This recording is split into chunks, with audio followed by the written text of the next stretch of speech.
अस्सलाम वालेकुम व्यूवर्स, उम्मीद है आप खैरियत से होंगे। ओ बॉक्स गोल्ड का मार्केट रैप अप है ये। आज के मार्केट रैप अप में हम आपको लाइव ट्रेड्स लगा के देंगे यूरो, पाउंड और गोल्ड में। एंड ये भी देखेंगे कि जो हमने कल के लाइव ट्रेड्स लगाए थे उनका क्या रिजल्ट आया। लाइव ट्रेड में जाने से पहले हम मार्केट की फंडामेंटल एंड टेक्निकल एनालिसिस करेंगे। फंडामेंटल एनालिसिस में हम current affairs and economic calendar को देखेंगे एंड टेक्निकल एनालिसिस में हम चार्ट को स्टडी करेंगे।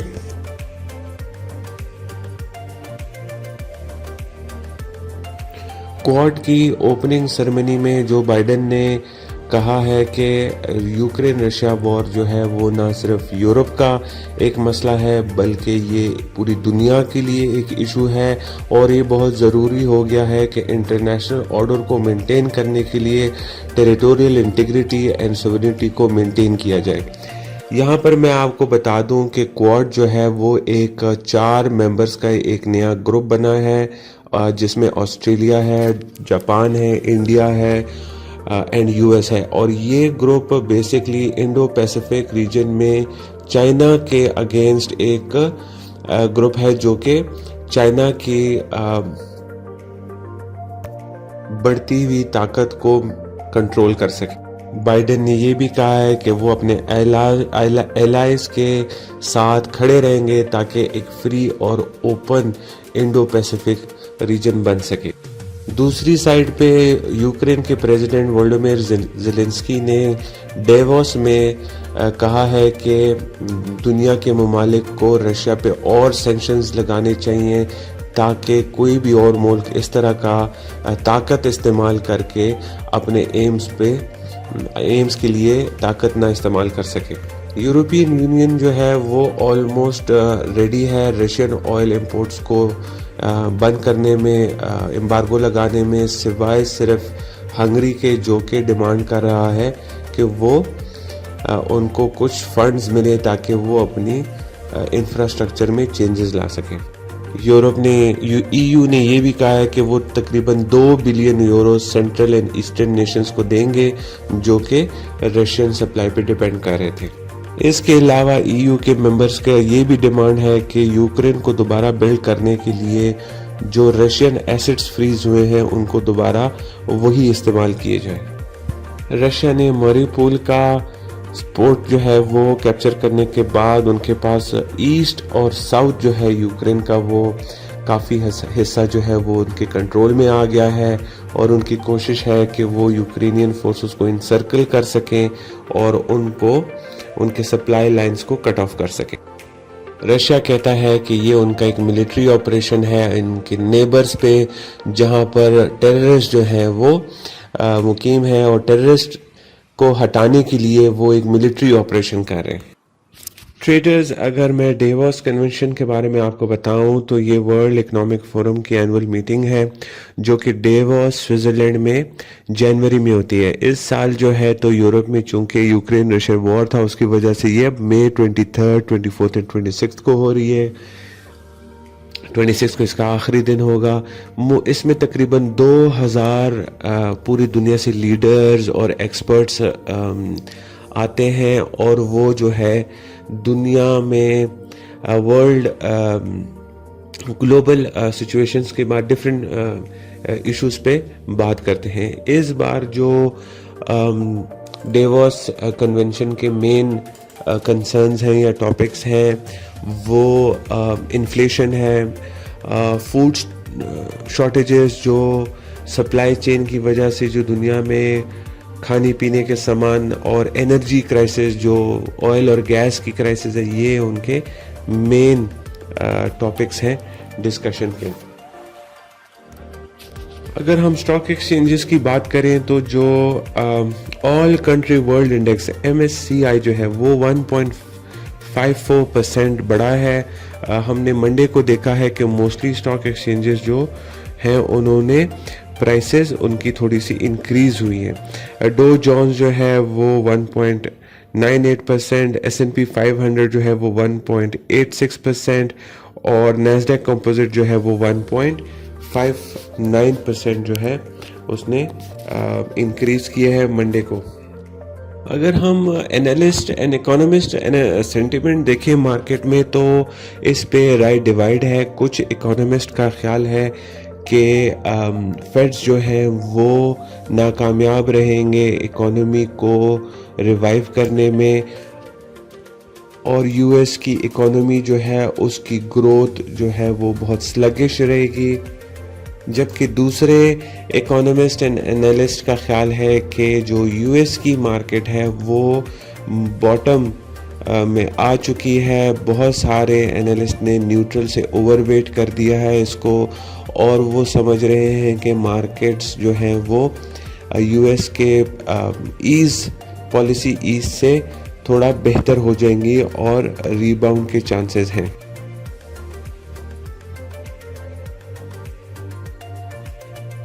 कैलेंडर को अगर आज हम देखें तो हमारे पास न्यूजीलैंड और से रिटेल सेल्स की फिगर रिलीज़ हुई है।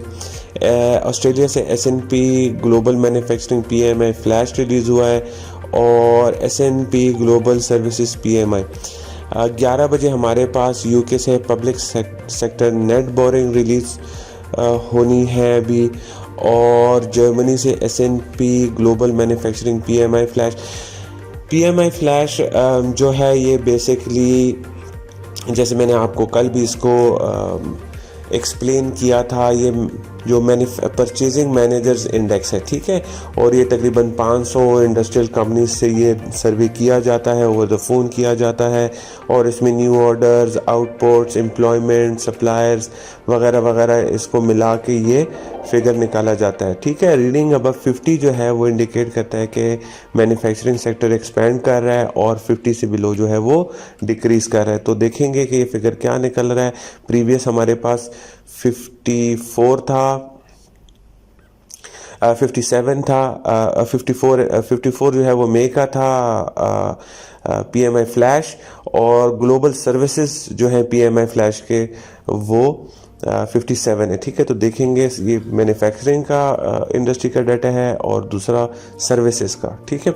तो सर्विसेज एंड मैन्युफैक्चरिंग देखेंगे कि इसमें हमारे पास जर्मनी में एक्सपेंशन आई है कि नेगेटिव आई है 50 से अबव, और 54 से ज़्यादा आएगा तो दैट मीन्स एक्सपेंड कर रहे हैं, और अगर 50 से नीचे आते हैं तो दैट मीन्स डिक्रीज कर रहे हैं। ये इसी तरह फिर इन एक्सपेंशन जो है वो पॉजिटिव है करेंसी के लिए, और जो रिडक्शन है वो नेगेटिव है। फिर यूरो एरिया से भी हमारे पास मैन्युफैक्चरिंग और सर्विसेज की पीएमआईज हैं, ये भी सेम फार्मूले पे चलेंगे। यूके से भी हमारे पास मैन्युफैक्चरिंग एंड सर्विसेज के फिगर्स रिलीज़ होंगे आज के दिन में, ये 130 पे ऑलमोस्ट होंगे। यूएस से हमारे पास कंपोजिट पीएमआई सेम, ठीक है, manufacturing PMI and services PMI ये रिलीज़ होंगे। और 7 बजे हमारे पास है new home sales month on month April, ठीक है। न्यू होम सेल्स को मैं थोड़ा सा एक्सप्लेन कर दूँ। न्यू होम सेल्स बेसिकली नए घर कितने बिके हैं, ठीक है, और ये महीने का डाटा है, ये परसेंटेज में है कि कितने परसेंट ये इंक्रीज़ हुआ है। प्रीवियस -8.6% था, मतलब प्रीवियस जो मई में जो रिलीज़ हुई थी रिपोर्ट, जो मार्च की होगी प्रॉबेबली वो 8.6% कम हुई थी। अब देखते हैं कि आज हमारे पास क्या डाटा आता है। न्यू होम सेल्स जो है वो अगर बेहतर डाटा आता है -8.6 से ऊपर आता है तो दैट मीन्स कि न्यू होम सेल्स बड़े हैं, जो इकोनॉमी के लिए बेहतर एक इफ़ेक्ट देगा, और वही करेंसी पे भी इफ़ेक्ट आएगा। अगर ये 8.6 से नीचे आते हैं, -8.6 से नीचे आते हैं, तो दैट मीन्स कि न्यू होम सेल्स कम हुई है, इकोनॉमी में एक्टिविटी घरों के ख़रीदो फरोख्त के हवाले से कम हुई भी है, जो कि करेंसी पे नेगेटिव इम्पैक्ट देगी।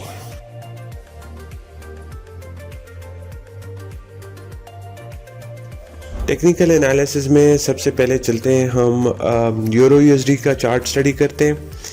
यूरो यूएसडी में कल क्या हुआ, कल हमारे पास एक स्ट्रॉन्ग बुलिश दिन रहा। प्राइसेस जो हैं वो उन्होंने स्टार्ट किया तकरीबन 1.0560 से स्टार्ट किया, 6669 से स्टार्ट किया, और फिर ऊपर जाके 1.0700 पे जाके टॉप किया, और टॉप के बाद हमारे पास क्लोजिंग हुई 1.0680 के लगभग, और अब वो ट्रेड कर रहा है 1.0665 पे। ठीक है, तो ये हमारे पास कल का था। अगर हम आपको 1 आवर का चार्ट दिखाएं तो मैंने जो कल हमने एरोज लगाए थे वो मैंने छोड़ दिए, ताकि हमें पता लग सके कि हमने क्या सजेस्ट किया था और हुआ क्या। ठीक है, बल्कि इसमें हमने ट्रेड भी लगाई थी 1.0550 या 60 पे, जो कि एग्जीक्यूट नहीं हुई। देखा, हम प्रेडिक्ट कर रहे थे कि मार्केट थोड़ा नीचे आएगी और फिर ऊपर जाएगी, लेकिन मार्केट डायरेक्टली ही वहां से ऊपर चली गई और फिर उसके बाद नीचे नहीं। अब वो थोड़ा कंसोलिडेट कर रही है। अगर आप देखें कि ये एक हमारे पास नेगेटिव ट्रेंड लाइन आ रही है बहुत पुरानी, वो जो है इसको कैप किया है उसने, एंड ऑलमोस्ट 1.0700 पे जाके उसने टॉप किया। ठीक है, आज क्या पॉसिबल है? आज हमारे पास, ये मैं पहले वाले हटा रहा हूँ ताकि हम न्यू वो लगा सकें। आज के दिन में हम क्या करेंगे? आज के दिन में भी हम बाई करेंगे, लेकिन थोड़ा सा कंसोलिडेशन को स्पेस देंगे और मेरे ख्याल से थोड़ा और ही नीचे आएगी। 2 लेवल्स हैं हमारे पास, 1.0630 और दूसरा लेवल है 1.0600। ठीक है, और फिर यहाँ से जो है तो दोबारा ये अपना कंटिन्यू करेगी 1.066 करंट लेवल तक, और फिर उससे ऊपर 1.07 कल के हाई तक, कल और आज के हाई तक, और फिर उससे आगे हमारे पास नेक्स्ट लेवल। ठीक है, ये मैंने छोड़ दी है। कहाँ पर हम पेंडिंग ऑर्डर लगाएंगे? हम बाय लगाएंगे 0600 तक।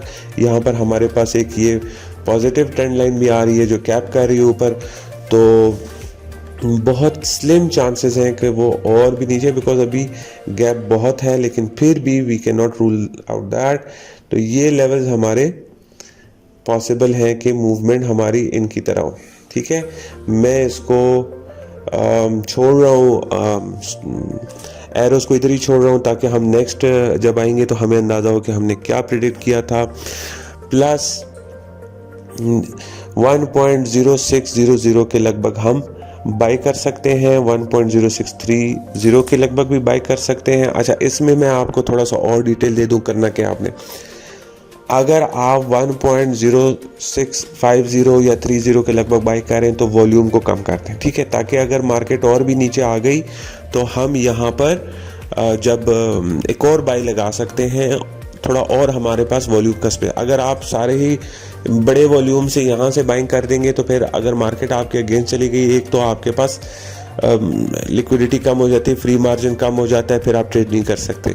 तो आप यहाँ पर वॉल्यूम कम करके एक बाई यहाँ पर कर दें, दूसरी बाई यहाँ कर दें। स्टॉप लॉस कहाँ लगाएं?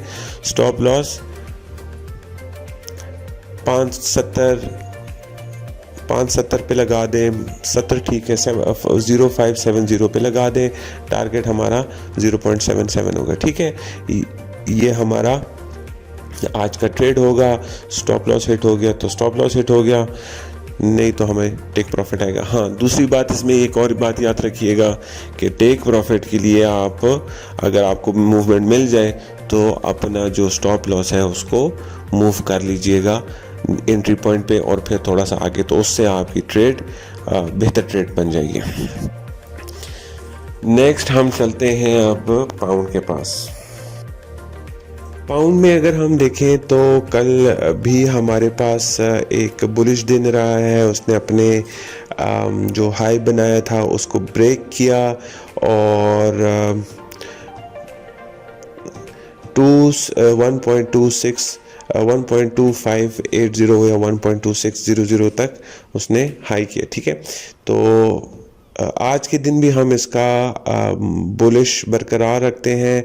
2580 पे ट्रेड कर रहा है, ऑलमोस्ट 2630 तक जाने के चांसेस हैं। अगर हम 1 आवर चार्ट पे देखें तो कल हमने प्रेडिक्ट किया था कि पाउंड थोड़ा सा कंसोलिडेट करेगा 2500 तक, और फिर यहाँ से जो है ये ऊपर जाएगा 2630 तक, लेकिन उसने कंसोलिडेट भी नहीं किया और थोड़ा सा ऊपर गया 2600 तक गया, और फिर वहाँ पर अब ये ट्रेड कर रहा है, ठीक है। तो ये कल के एरोज में हटा रहा हूँ और नए एरोज लगाऊंगा कि हम क्या प्रेडिक्ट करें आज के ट्रेड के लिए। यहाँ से 2630 को अटेम्प्ट करेगा। अगर 2600 को ब्रेक कर गया, 2600 को ना ब्रेक कर पाया तो फिर ये वापस 2525 या 250 तक आ सकते हैं। ट्रेड क्या करें? मेरे ख्याल से बाइंग ज़्यादा प्रेफर्ड है, ऑल्दो एक रेजिस्टेंस के साथ ये बहुत ज़्यादा खेल रहा है, लेकिन फिर भी वजह ये है कि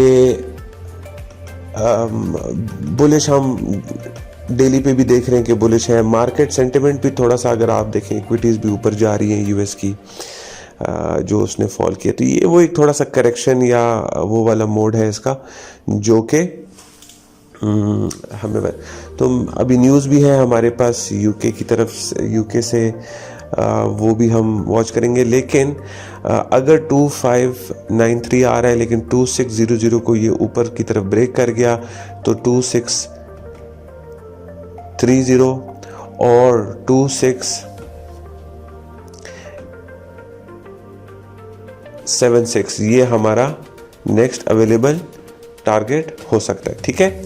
लेकिन अगर इसको ब्रेक नहीं कर पाया तो फिर हमारे पास ये वापस 2500 के लेवल तक आ जाएगा, जो कि इसका प्रीवियस हाइज है, ठीक है। तो पाउंड के लिए भी हम बाय रिकमेंड करते हैं और प्रेफर बाय करते हैं 1.2600 को नज़र में रखते हुए।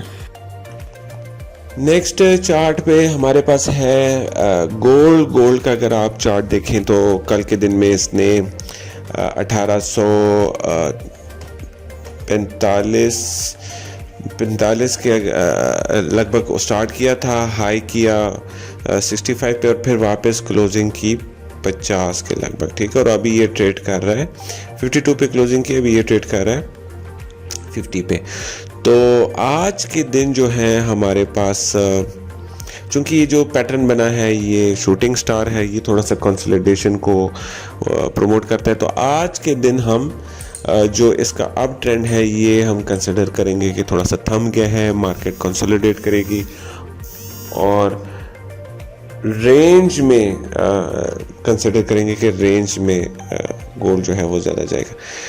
अगर हम देखें कल का, तो कल देखें हमने ये जो एरोस लगाए थे ये कल के लिए दो हमने प्रेडिक्शंस की थी कि या तो 1850 से ही ऊपर जाएगा या फिर ये 1840 से, ठीक है। वो लगभग पहले गया 1850 से ऊपर गया 1862 पे एग्जैक्टली हमने जहाँ पर वो किया था, आपको बताया था। और फिर उसके बाद कंसोलिडेट करके इसने 1845 के लगभग इसने लो किया, ठीक है। अब ये कंसोलिडेट कर रहा है हमारे पास यहाँ पर। ये मैं पिछले वाले दिन के एरोज हटा रहा हूँ ताकि थोड़ा सा और भी और मार्केट नीचे की तरफ थोड़ी सी आ रही है। हमारा अंदाज़ा है कि ये थोड़ा कंसोलिडेट करेगा ज़्यादा। व्हेन वी से कंसोलिडेट दैट मीन्स कि ज़्यादा ना ऊपर जाने के चांसेस है इसके या ना ज़्यादा नीचे के। This is going to be the, ठीक है।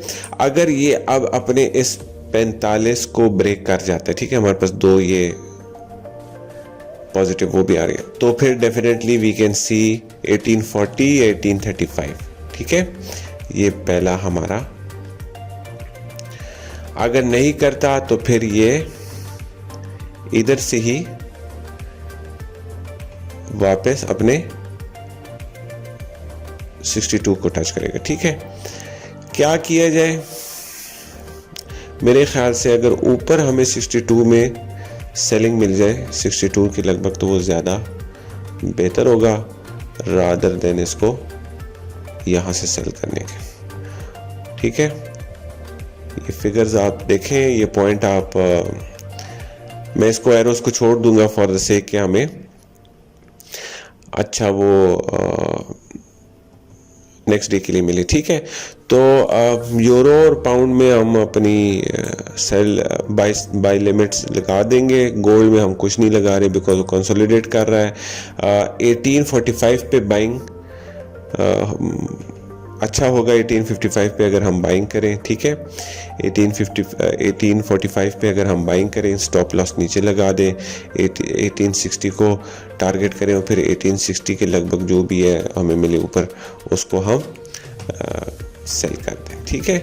ये हमारे पास गोल्ड के लिए 1845 इस पे बाइंग या सेलिंग, ठीक है। इससे नीचे सेलिंग, इससे ऊपर बाइंग। ऑयल की अगर हम आज चार्ट्स देखें तो ऑयल में कल हमारे पास ऑयल ने हाई किया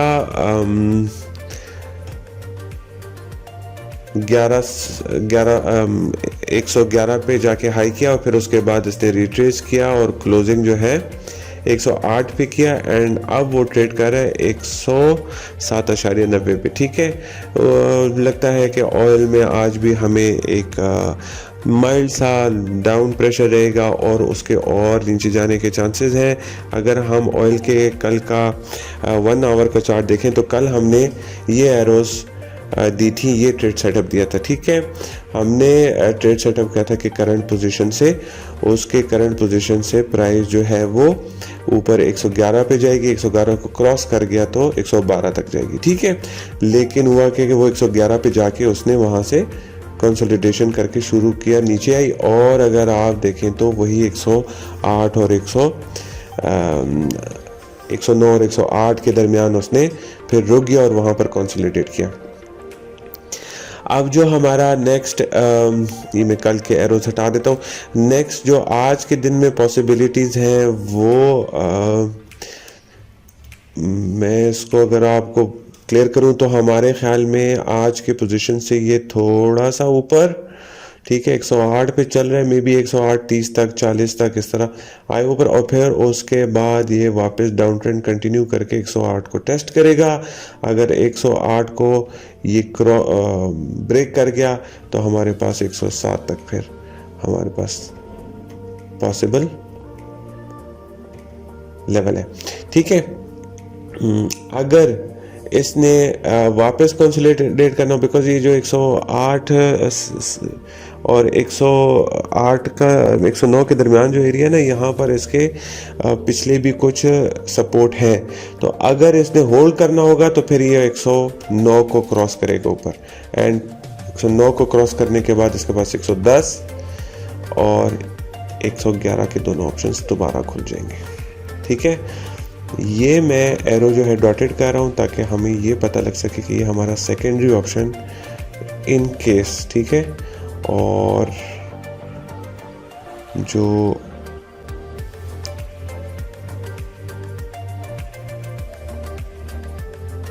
दूसरे वाले हैं ये हमारा प्राइमरी ऑप्शन, ठीक है। ये हमारा सेकेंडरी चॉइस, ये हमारी प्राइमरी चॉइस, सेलिंग एट 109 की नीचे 105 108.50 108.70 108.90 यहाँ पर कहीं भी हमें सेल मिलेगा तो हमारे लिए एक बेहतरीन सेटअप हो जाएगा। ऑयल में हम फिर सेल लिमिट यहाँ पर लगा देंगे।